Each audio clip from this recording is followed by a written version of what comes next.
that as you start off and the balance is high, the percentage of that payment that's going towards the principal, paying it down, is very low. And over time, that goes up. But, that's 10, 15 years into it.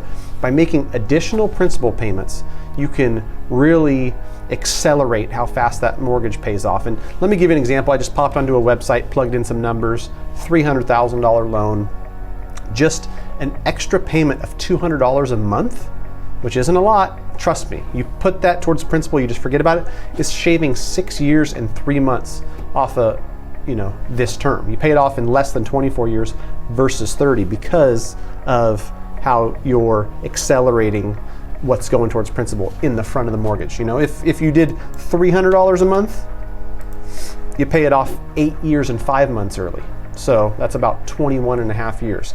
And what I encourage you to do, even if you're not a math nerd like me, is pop onto a website. If you don't have one, bankrate.com, this one's decent. I'm sure you can find better. Google mortgage calculator with extra payments. That's all I did. And I found this one. I'm sure if I searched harder, I could find a better one, and see what you can do to accelerate paying off that mortgage. Some people are in a position where they can go down to a 20-year loan. They can go down to